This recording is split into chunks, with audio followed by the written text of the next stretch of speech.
অপরদিকে টাইপরাইটারের শব্দ শোনা যাচ্ছে। কোট প্যান্ট পরা এক ব্যক্তি চোখে চশমা লাগিয়ে ঘরের দরজা বন্ধ করে কাহিনী টাইপ করে চলেছে। তার চারপাশে বুকশেলফ, আর প্রতিটা বুকশেলফ বইতে পরিপূর্ণ। সেখানে প্রায় 1000 খানেক বই রয়েছে। টেবিলের এক কোণায় অ্যাস্ট্রে ছিল, যার ওপর কিছু আধপোড়া আবার কোনোটা আধজ্বলা সিগারেট পড়ে রয়েছে। লেখক নিজের মনে মনেই বলে ওঠে, এই পাঠ তো শেষ হলো, পরের পাঠে বন্দনা তার স্বামীর মৃত্যুর প্রতিশোধ নেবে। ওই পাঠে যক্ষিণীর অভিশাপের কথা জানা যাবে এবং যক্ষিণীর মুক্তি হবে। তবে এতে লেখকের কষ্ট হবে ঠিকই, কিন্তু মৃত্যু না হলে যে হরর কাহিনী ঠিক জমবে না। এই বলে লেখক সিগারেটে টান দিল। সে তার মোবাইল থেকে ফোন করতে থাকে।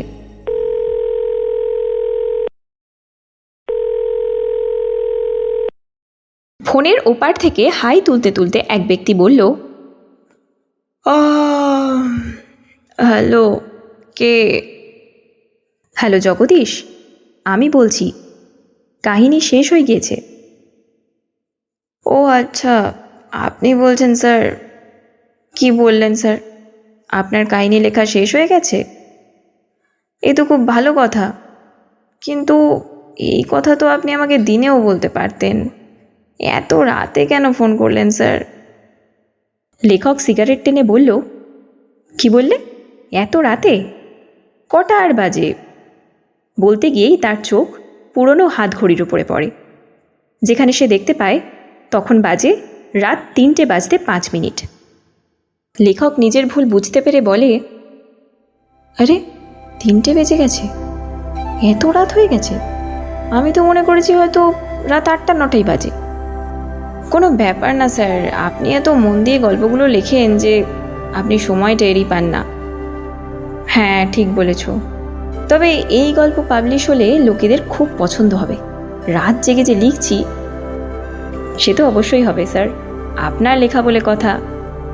একটু থেমে ওই ব্যক্তি বলল, আচ্ছা, আপনি যে গল্প লিখছেন তার নাম কি দিয়েছেন? গল্পের নাম যক্ষিণী, এক পিশাচিনী। লেখকের কথা শুনেই মোবাইলের ওপারের ব্যক্তি অবাক হয়ে বলল, কি বললেন স্যার? যক্ষিণী? হ্যাঁ, যক্ষিণী। তো এতে এত অবাক হচ্ছ কেন?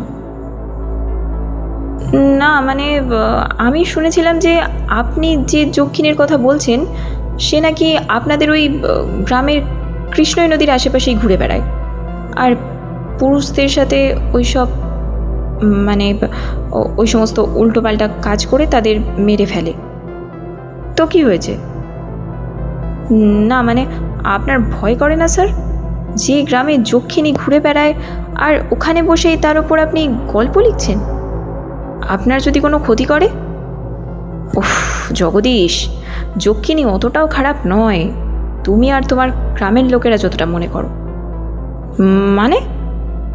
মানে যক্ষিণীরা খুব ভালো হয়, যারা অন্যের খুশির জন্য নিজেদের সব কিছু দিয়ে দিতে পারে, কিন্তু জীবনে এমন কিছু ঘটনা ঘটে যার জন্য পুরো জীবনটাই বদলে যায়।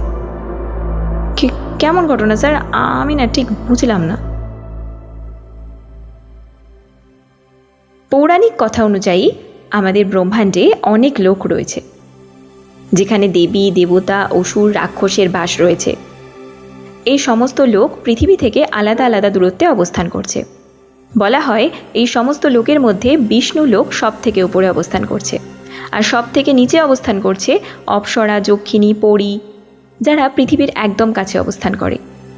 যে লোক পৃথিবীর সব থেকে কাছে অবস্থান করে সেই লোকের দেবী দেবতাকে পুজো করলে সেই লোকের দেবী দেবতা শীঘ্রই প্রসন্ন হন। জগদীশ লেখকের কথা থামিয়ে বলে, এমন কেন স্যার? ওই লোকের দেবী দেবতা এত তাড়াতাড়ি প্রসন্ন কেন হয়? কারণ নিয়মিত সঠিক নিয়মে ও সঠিক মন্ত্রের দ্বারা সাধনা করলে ওই দেবী দেবতাদের কাছে তরঙ্গ তাড়াতাড়ি পৌঁছয়।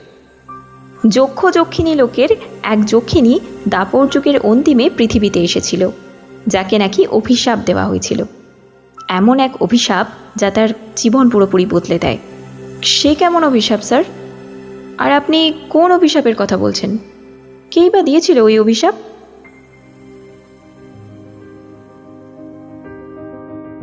আসলে যক্ষিণীকে একটি অভিশাপ দেওয়া হয়েছিল। কি ছিল সেই অভিশাপ, কেনই বা দেওয়া হয়েছিল, জানাবো পরবর্তী পার্টে। জানতে হলে অবশ্যই আমাদের চ্যানেলটিকে সাবস্ক্রাইব করে পাশে থাকুন। কমেন্ট বক্সে অবশ্যই লিখে জানাবেন যক্ষিণীর পর্ব আপনাদের কেমন লাগছে। ভিডিওটি ভালো লাগলে লাইক করুন, শেয়ার করে আমাদের পাশে থাকুন।